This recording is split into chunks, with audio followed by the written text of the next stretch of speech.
इसकी mathematical derivation को understand करने से पहले हमने इस डायग्राम को कंपेयर करना है अपनी बुक के डायग्राम से। तो आप अपनी बुक के डायग्राम को बेशक सामने रखते हुए इसको समझें। तो ये जो ऑब्जेक्ट है इसको उन्होंने जो है वो अपवर्ड एरो से रिप्रेजेंट किया हुआ है, स्मॉल अपवर्ड एरो से, और ये जो इमेज है इसको डाउनवर्ड एरो से रिप्रेजेंट किया हुआ है, और इसको उन्होंने डॉटेड डाउनवर्ड एरो से रिप्रेजेंट किया है, और ये एरो थोड़ा लार्ज भी उन्होंने दिखाया है। ठीक है, तो अब आप ये देखें कि ये जो आपका ऑब्जेक्ट है उन्होंने इसकी इस अपर साइड को रिप्रेजेंट किया है ए से, और डाउनवर्ड को रिप्रेजेंट किया है बी से, और इसकी हाइट को उन्होंने कहा है कि इसकी हाइट है एच। नेक्स्ट उन्होंने इस को, क्योंकि ये जो है वो आपके ऑब्जेक्टिव की का फोकस पॉइंट है, तो इसलिए उन्होंने इसको एफ ओ कहा है। ओ क्यों कहा है? क्योंकि ये ऑब्जेक्टिव का फोकस पॉइंट है।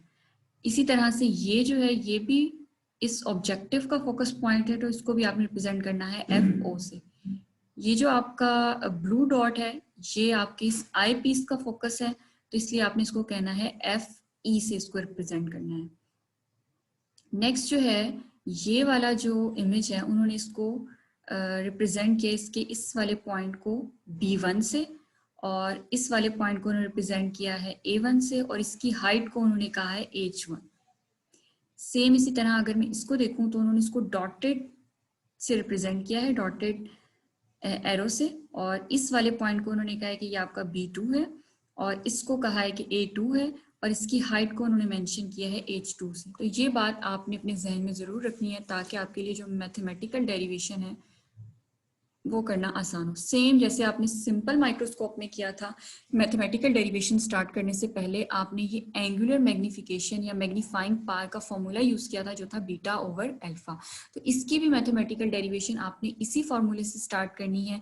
बीटा आप लोगों को पता है वो एंगल होता है जो कि इमेज बनाता है आंख पर लेंस के जरिए से, और अल्फा जो होता है वो आंख पर एंगल बनता है, ऑब्जेक्ट बनाता है, ऑब्जेक्ट के जरिए से बनता है, और ये आपका अनएडेड आई से बनता है। ठीक है, और नेक्स्ट जो है वो अब हमने सबसे पहले अल्फा और फिर हम क्या फाइंड आउट करेंगे, बीटा। तो अब हम सबसे पहले जो है वो फाइंड आउट करते हैं अल्फा। अल्फा फाइंड आउट करने से पहले आपने इस वाली आप डायग्राम को देखें कि ये आंख जो है वो ये ऑब्जेक्ट को देख रही है, तो ऑब्जेक्ट के साथ जो एंगल बन रहा है वो अल्फा है। और अभी आप लोगों ने देखा है कि आपकी बुक में जो ऑब्जेक्ट है उसकी हाइट को एच से रिप्रेजेंट किया हुआ है, तो ये एच हो गया, और डिस्टेंस जो है वो इसको रिप्रेजेंट करना है डी से। तो आप लोगों ने किस तरह से डायग्राम बनानी है वो है ये फॉर एग्जाम्पल ऑब्जर्वर की आई है, ठीक है, और ये ऑब्जेक्ट है, और ये ऑब्जेक्ट की जो हाइट है वो h है, और ऑब्जेक्ट का इस आंख से जो डिस्टेंस है वो क्या है, b है, और ये जो एंगल बना रहा है वो आपके पास क्या होगा। अब आपने इसकी मैथमेटिकल डेरिवेशन स्टार्ट करनी है, तो मैंने आप लोगों को बताया था यहाँ पर जो एंगल के सामने वाला होता है वो परपेंडिकुलर होता है, और ये आपका क्या है, बेस। तो हमने एक ऐसी ट्रिग्नोमेट्री जो है वो टर्म यूज करनी है जिसमें आपके पास परपेंडिकुलर भी और बेस भी, और वो है आपका टेन। तो हम यहाँ पर यूज करेंगे, क्योंकि एंगल हमारा यहाँ अल्फा है, तो हम यहाँ पे यूज करेंगे टेन अल्फा। टेन होता है परपेंडिकुलर ओवर बेस के। तो अगर आप इसमें से देखें तो आपके पास जो परपेंडिकुलर है वो h है, और बेस आपके पास है d, तो यहाँ पर आपने पुट कर देना है h ओवर d। तो टेन अल्फा आपके इक्वल हो जाएगा h ओवर d के। लास्ट लेक्चर में बता चुकी हूँ डिटेल से कि भाई हम यहाँ पर स्मॉल एंगल के लिए जो टेन अल्फा होता है वो अप्रोक्सीमेट इक्वल टू हो जाता है अल्फा के।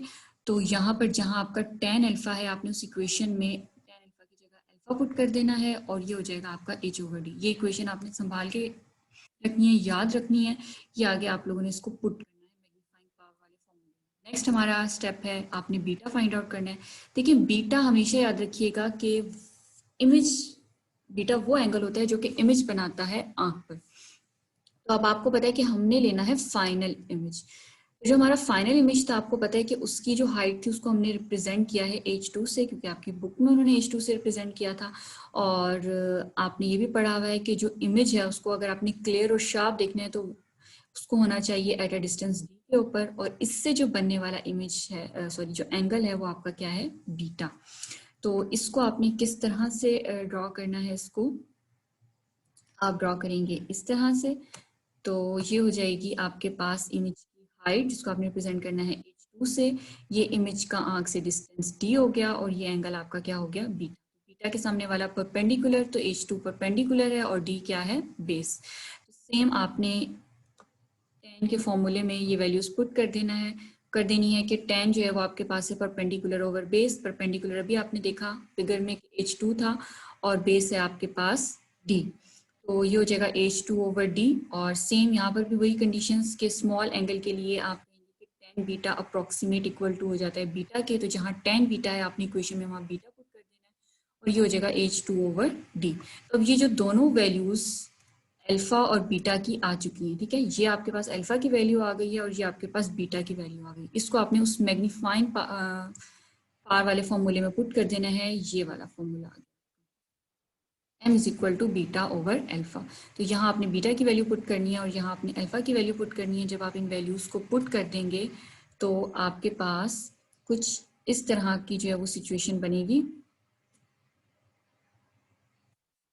m इज इक्वल टू, ये आपने बीटा की वैल्यू पुट की H2 ओवर D और ये आपने अल्फा की वैल्यू पुट की जो कि आई थी H ओवर D। जब आपको सिंप्लीफाई करते हैं तो मैंने आपको बताया था कि ये मैथ्स का रूल है कि जब डिवाइड को मल्टीप्लाई में चेंज करते हैं तो ये वैल्यूज जो हैं वो आपकी इन्वर्ट हो जाएंगी, यानी कि जहाँ पर आपका ऊपर h था तो ये d हो जाएगा और जहाँ d था वो h हो जाएगा। और यहाँ पर देखें कि d जो है वो d से क्या हो रहा है, कैंसिल, आपके पास वैल्यू बचेगी H2 ओवर h। तो यहाँ पर आपके पास जो मैग्नीफाइंग पावर है उसका फॉर्मूला बन गया H2 ओवर h। अब यहाँ पर आपने क्योंकि इसको थोड़ी एक फॉर्म बनानी है फॉर्मूले की, तो यहाँ पर आपको ज़रूरत है कि आप मल्टीप्लाई भी करें और डिवाइड भी करें H1 से, क्योंकि ये आप खुद से कर रहे हैं। तो मैथ्स का रूल है कि आप जब भी खुद से करते हैं तो जो आप मल्टीप्लाई कर रहे हैं वो आपको डिवाइड भी करना है, ठीक है। तो यहाँ पर आप या तो ये कर सकते हैं कि एक